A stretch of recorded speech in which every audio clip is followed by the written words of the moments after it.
नमस्कार विद्यार्थियों, आप सभी 11वीं क्लास के छात्र छात्रा ध्यान दें कि हमारा एक लेसन स्टार्ट हो चुका था हमारा, जिसमें लेसन का नाम है अप्पू के 2.5 साल। अब अप्पू कौन है और ये क्या संस्मरण हम पढ़ रहे, ध्यान रखें। तो हम पढ़ रहे सत्यजीत राय को। तो उसका जो हमारी अगली क्लास है वो ये है कि जैसे आपने देखा कि सत्यजीत राय ने बताया कि हमें अप्पू के 2.5 साल की जो कहानी है, स्क्रिप्ट जो है, ये फिल्म की कहानी लिखी गई है।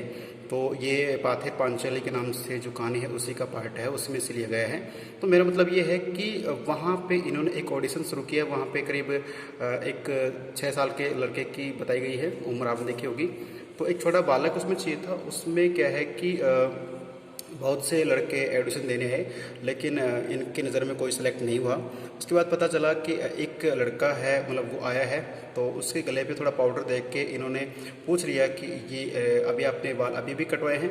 तब पता चला कि वो लड़का नहीं, लड़की थी। और उसके पिताजी ने और उस लड़की ने मिलकर सोचा कि लड़के बनने का और ये ढोंग किया जाए। और ऐसे में अब पहुँचते हैं। उसके बाद सत्यजीत राय उससे प्रसन्न होते हैं। फिर आगे क्या होता है वो देखते हैं। तो देखिए अभी कि विज्ञापन देकर भी अप्पू की भूमिका के लिए सही लड़का न मिलने के कारण मैं तो बेहाल हो गया। आखिर एक दिन मेरी पत्नी छत से नीचे आकर मुझसे बोले कि पास वाले मकान की छत पर एक लड़का देखा, जरा उसे बुलाइए। तो आखिर हमारे पड़ोस के घर में रहने वाला लड़का सुबीर बनर्जी ही पथेर पांचाली में अप्पू बना। तो ये अच्छी लाइन है। आप जानते हो कि हर कामयाबी पीछे महिलाओं का हाथ होता है। तो यहाँ पे देखें कि जो पत्नी है उन्होंने बताया कि छत पे कोई लड़का है, उसे बुलाइए। बुलाने पता चला कि अप्पू के जो 2.5 साल की कहानी है उसमें पथेर पांचाली की जो बात करें, अप्पू का जो रोल कर रहा है वो यही लड़का बना, जिसका नाम बताया गया है सुबीर बनर्जी। ठीक है, अप्पू बना। फिल्म का काम आगे भी 2.5 साल चलने वाला है, इस बात का अंदाज़ा मुझे पहले नहीं था। मतलब सोचने वाली बात है कि फिल्म का काम आगे 2.5 साल तक चला है और पहले तो पता नहीं था। इसलिए जैसे जैसे दिन बीतने लगे वैसे वैसे मुझे डर लगने लगा। अप्पू और दुर्गा की भूमिका निभाने वाले बच्चे अगर ज़्यादा बड़े हो गए तो फिल्म में वह दिखाई देगा, लेकिन मेरी खुशकिस्मती से उस उम्र में बच्चे जितने बढ़ते हैं उतने अप्पू और दुर्गा की भूमिका निभाने वाले बच्चे नहीं बढ़े। यहाँ प्यारे विद्यार्थी एक बात देखने वाली है कि आप जानते हो कि जैसे 2.5 साल की बात कर रहे हैं, तो आप जानते हो कि बच्चे साल 2 साल में भाई उम्र में या शरीर में कुछ बदलाव तो आता ही है। तो सोच रहे कि उन्हें बच्चा दिखाना है, लेकिन ये 2.5 साल में बड़े हो जाएंगे तो फिर इनका रोल कैसे कर पाएंगे। तो इसमें क्या कि अप्पू और दुर्गा की भूमिका निभाने वाले जो बच्चे थे वो नहीं बढ़े। मतलब उनका विकास तो हुआ, लेकिन ये एक सामान्य तौर पर दिखाई नहीं दिया उन्हें। इंदिरा, ये बहुत अच्छी बात है, आपको बता दूं मैं इंदिरा कैसे लिखा जाए, ध्यान रखना। इंदिरा, ठीक है, शुद्ध है। इंदिरा ठाकुरुन ठाकुरुन की भूमिका निभाने वाली 80 साल उम्र की चुन्नी बाला देवी 2.5 साल तक काम कर सकी, यह भी मेरे लिए सौभाग्य की बात है। ये कुछ बातें हैं जो आप नोट करें। एक तो इंदिरा ठाकुरन की भूमिका निभा रही, कौन? एक 80 साल की उम्र की महिला है जिसका नाम है चुन्नी बाला देवी। तो ये 2.5 साल तक काम कर रही है, बहुत अच्छी सौभाग्य की बात है राइटर के लिए। शूटिंग की शुरुआत में एक गड़बड़ हो गई। अप्पू और दुर्गा को लेकर हम कलकत्ता से, ठीक है, से 70 मील पर पालसिट नाम के एक गांव में गए। वहां रेल लाइन के पास कास फूलों से भरा एक मैदान, कास फूल, ये कुछ स्पेशल फूल की बात करें, कास फूलों से भरा एक मैदान था। अप्पू और दुर्गा पहली बार रेलगाड़ी देखते हैं। इस सीन की शूटिंग में हमें करनी थी। यह सीन बहुत ही बड़ा था। कुछ समझे आप? मतलब अप्पू और जो दुर्गा हैं वो अपनी ज़िंदगी में रेलगाड़ी को पहली बार देखते हैं। ये उस फिल्म का एक सीन था, इसकी शूटिंग हमें करनी थी और ये सीन बहुत ही बड़ा था। एक दिन में उसकी शूटिंग पूरी होना नामुमकिन था। कम से कम 2 दिन लग सकते थे। पहले दिन जगदात्री जगधात्री पूजा का त्यौहार था और दुर्गा के पीछे पीछे दौड़ते हुए अप्पू जो है, आप देख सकते हैं यहाँ पे, अप्पू कास फूलों के वन में पहुँचता है।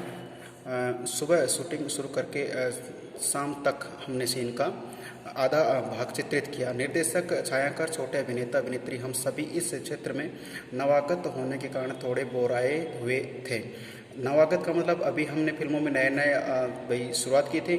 और बोराए का मतलब होता है पागल होना। आपने सुना था ना, कनक कनक ते सुगना मादकता अधिका या खाए बोराए व पाए बोराए। तो बोराए को क्या होता है? पागल सा हो जाना या थोड़ा होश नहीं रहना। बोराए हुए थे। वे प्रश्न आ सकता है कि बोराए हुए क्यों थे, क्योंकि सभी कहते हैं, जिसमें मान लो निर्देशक है, छायाकार है, छायाकार जो फोटो खींचते हैं, छोटे अभिनेता अभिनेत्रियाँ, सब साइड एक्टर्स होते हैं, एक्ट्रेस होते हैं ना, उन सब की बात करें, सब के सब कैसे थे, नए थे, इससे थोड़े से घबराए हुए थे, पागल से थे। बाकी का सीन बाद में चित्रित करने का निर्णय लेकर हम घर पहुँचे। 7 दिन बाद शूटिंग के लिए उस जगह गए तो वहाँ वह जगह हम पहचान ही नहीं पाए, लगा कि ये कहाँ आ गए हैं। ठीक है, हम कहाँ गए, वे सारे कासफूल, यानी कासफूलों का जो मैदान था वो गायब हो गया। बीच के 7 दिनों में जानवरों ने सारे कासफूल खा डाले थे। अब अगर हम उस जगह बाकी आधे सीन की शूटिंग करते तो पहले आधे सीन के साथ उसका मेल कैसे बैठता, उसमें से कंटिन्यूटी नदारद हो जाती। आप देख रहे हैं इसमें कुछ शब्दों को अंडरलाइन किया, जैसे कुछ शब्दों को समझाया जा रहा है कि कासफूलों से आधी शूटिंग हो गई। अब आगे की जो शूटिंग है उस टाइम देखा तो 7 दिन बाद वहाँ पे कासफूल नहीं थे। अब जानते हो कि ऐसा ही सीन चाहिए अगला सीन करने के लिए। उस सीन की बाकी अंश की शूटिंग हमने उसके अगले साल शरद ऋतु में की। शरद आप जानते हैं सर्दी के टाइम में होती है, जब फिर से वह मैदान कासफूलों से भर गया तब की। उसी समय रेलगाड़ी के भी शॉट्स लिए। तो आप देख रहे हैं इसमें कि कंटिन्यूटी नदारद हो जाती है। उस सीन बाकी अंश की शूटिंग हमने अगले साल शरद ऋतु में की है। और आप देख रहे हैं इसमें कि जब फिर से वह मैदान कासफूलों से भर गया तब बाद की शूटिंग की हमने, तब उसी समय रेलगाड़ी के भी शॉट्स लिए। लेकिन रेलगाड़ी के इतने शॉट्स थे कि एक रेलगाड़ी से काम नहीं चला, एक के बाद एक 3 रेलगाड़ियों को हमने शूटिंग के लिए इस्तेमाल किया। प्रश्न आता है कितनी रेलगाड़ियाँ, 3 रेलगाड़ियाँ। ठीक है, ध्यान रखना इस बात का। सुबह से लेकर दोपहर तक कितनी रेलगाड़ी उस लाइन पर से जाती हैं, यह पहले ही टाइम टेबल देखकर जान लिया था। हर एक ट्रेन एक ही दिशा से आने वाली थी। जिस स्टेशन से रेलगाड़ी आने वाली थी उस स्टेशन पर हमारी टीम के अनिल बाबू थे। कौन बाबू थे? अनिल बाबू। नाम याद रखना ठीक से, है ना, ध्यान रखना। स्टेशन पर हमारी टीम के, स्टेशन की तरफ से नहीं थे या स्टेशन डिपार्टमेंट की तरफ से नहीं थे, कौन थे? इनकी फिल्म टीम के एक अधिकारी थे, उनका नाम था अनिल बाबू। रेलगाड़ी स्टेशन से निकलते समय अनिल बाबू भी इंजन ड्राइवर की कैबिन में चढ़ते थे, क्योंकि गाड़ी की शूटिंग की जगह के पास आते ही बॉयलर में कोयला डालना जरूर था ताकि काला धुआं निकले। सफ़ेद कासफूलों की पृष्ठभूमि पर अगर काला धुआं नहीं आया तो दृश्य कैसे अच्छा लगेगा। मेरा तो खैर क्या, लेकिन आप ध्यान रखें लेखक ये बताना चाह रहा है कि फिल्में जब बनती हैं तो उसमें कौन सा सीन कहाँ सुटेबल है, ये बताने के लिए यहाँ पे तकनीक बताई जा रही है कि देखिए पूरे वहाँ कासफूल, सफ़ेद कासफूल, और वहाँ जो ट्रेन आ रही है तो वहाँ देखिए उसकी जो धुआं है वो बहुत अधिक काली होनी चाहिए, उसमें अधिक जो बॉयलर जो है इंजन है वो उसमें अधिक कोयला डालेंगे तब ऐसा होगा। ठीक है, तो हम देख लिया है। पथेर पांचाली फिल्म में जब ये सीन दिखाई देता है तब दर्शक पहचान नहीं पाते हैं कि उस सीन में हमने 3 अलग अलग रेलगाड़ियों का इस्तेमाल किया। तो ये एक अच्छी लाइन सीखने को है कि फिल्मों में कौन से सीन में, यानी एक ही सीन करने के लिए करीब 8 से 10 कट किए जाते हैं, 8 से 10 बार उस सीन को किया जाता है, लेकिन हमें केवल एक ही सीन दिखाया जाता है। ये सब कंप्यूटर का या यूँ कहें तकनीक का एक कमाल होता है जो हमें बस एक कहानी को जुड़ते हुए दिखाई देता है। इसमें 3 रेलगाड़ी इस्तेमाल की, लेकिन कहानी में एक ही दिखती है। आज के डीजल व बिजली पर चलने वाले इंजनों के युग में वह दृश्य उस प्रकार से हम चित्रित नहीं कर पाते। आर्थिक अभाव के कारण बहुत दिनों तक हमें अलग अलग समस्याओं से जूझना पड़ा। एक उदाहरण देता हूँ। अब ये उदाहरण दे रहे हैं हमारे को, देखिए हम उदाहरण को ले चलते हैं। उदाहरण की बात कर रहे हैं सत्यजीत राय जी, कह रहे कि मूल उपन्यास में अप्पू और जो बात करेंगे इसकी दुर्गा के भूलो नामक पालतू कुत्ते का उल्लेख है। प्रश्नार्थक कुत्ते का नाम क्या था? भूलो। ये कुत्ता किसका? दुर्गा और अप्पू का। फिल्म के हिसाब से गांव से ही हमने एक कुत्ता प्राप्त किया, अर्थात कुत्ता ले लिया साथ में, और वह भी हमसे ठीक बर्ताव करने लगा। फिल्म में यह दृश्य ऐसा है कि अप्पू की माँ सर्वजया अप्पू को भात खिलाती रही है। भात का मतलब होता है जैसे चावल जो बना लेते हैं उसको भात कहते हैं सब कुछ लोग। भूलो कुत्ता दरवाजे के सामने आंगन में बैठकर अप्पू का भात खाना देख रहा है। यानी जो भूलो है वो कुत्ता है, वो क्या है, आंगन में बैठा हुआ है और अप्पू क्या कर रहा है कि भात खा रहा था, चावल खा रहा है। अप्पू के हाथ में छोटे तीर कमान है, खाने में उसका पूरा ध्यान नहीं है। वह माँ की ओर पीट करके बैठा हुआ है, वह तीर कमान खेलने के लिए उतावला है। कहने का मतलब जो कहानी है, इस कहानी में यही बताया गया है कि जो अप्पू नाम का इसमें एक कैरेक्टर दिखाया हमारे को, उस कैरेक्टर का ये है कि जो चावल खा रहा है लेकिन उसके हाथ में क्या है, तीर कमान है, और तीर कमान को लेके वो भाई उसकी तरफ उसका ध्यान है ना कि खाने की तरफ। तो इसमें दिखाई कि बच्चे जो होते हैं उनका ध्यान है खेलने में या खिलौनों में अधिक रहता है बजाय किसी और कार्य में। अप्पू खाते खाते ही कमान से तीर छोड़ता है और उसके बाद खाना छोड़कर तीर वापस लाने के लिए जाता है। सर्वजया बाएं हाथ में वह थाली और दाहिने हाथ में निवाला लेकर बच्चे के पीछे दौड़ती है। तो ये आप देख सकते हैं, पर हिंदी के विद्यार्थी तो क्या होगा इसमें कि जो वात्सल्य रस होता है, ममत्व भाव होता है कि बच्चा अगर जा रहा है। आज तो क्या होता है, मम्मियाँ बच्चों को डांट देती कहाँ जा रहा है, पहले खाना खा। लेकिन पहले की मम्मियाँ हैं मतलब बच्चे को गुस्सा करके दिखाती नहीं थी ताकि बच्चे को, क्योंकि उस स्वभाव उस गुस्से जैसे हो जाएगा, तो निवाला हाथ में लेके पीछे पीछे दौड़ रही है बच्चे को खाना खिलाने के लिए। लेकिन बच्चे के भाव देखकर जान जाती है कि वह अब कुछ नहीं खाएगा। भूलो कुत्ता भी खड़ा हो जाता है, उसका ध्यान सर्वजया के साथ में जो भात की थैली है उसकी ओर है।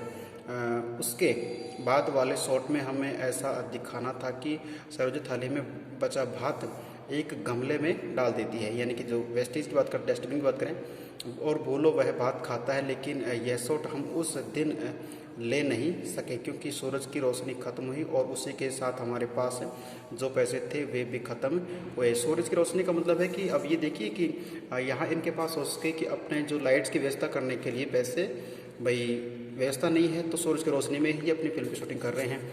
ऐसे में क्या है कि पैसे भी वहाँ के ख़त्म हो गए, तो उस सीन के लिए जो वहाँ खर्चा था वो भी ख़त्म हो गया।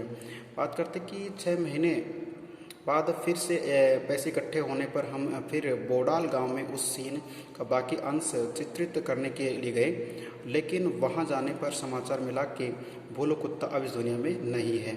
अब क्या होगा? अब सोचिए ये क्या कह रहे हैं कि 6 महीने बाद, इसका मतलब जो कुत्ता वो 6 महीने बाद मर चुका है। अब खबर मिली कि भूलो जो है कुत्ता दिखने वाला है और वह कुत्ता गांव में है। अब लाओ पकड़ के उस कुत्ते को, मतलब पहले और तो मर गया, लेकिन खबर ये मिली कि भूलो जैसा दिख रहा है कुत्ता एक वो मिल गए हैं। और आप जानते हैं फिल्म जब बनाई जाती है तो जैसे कोई हीरो हीरोइन है या कोई पात्र है, अगर उसकी कारणवश मृत्यु हो जाती है फिर वो उस कहानी फिल्म को छोड़ देता है, तो उसके लिए क्या करते हैं राइटर्स, उसकी सेम शकल हरकत वाला दूसरा पात्र उसमें लेते हैं ताकि जो दर्शक है वो उसकी सच्चाई को जानना सके। सच्चाई ये है कि वो जैसा दिख रहा है वैसा ही उसमें चलता रहे।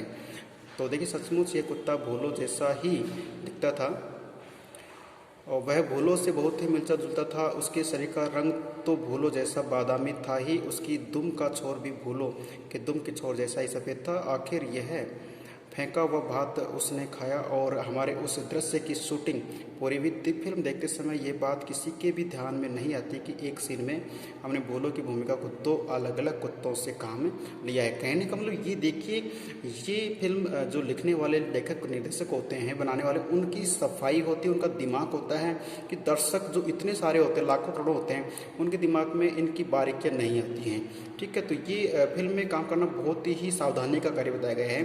तो प्यारे छात्रों, ये हम यहाँ पे देख रहे हैं, तो मुझे लगता है कि वीडियो अब अपना इतना ही काफ़ी रहेगा। ठीक है, अगला वीडियो अगली क्लास में देखेंगे हम। तब तक के लिए नमस्कार, धन्यवाद।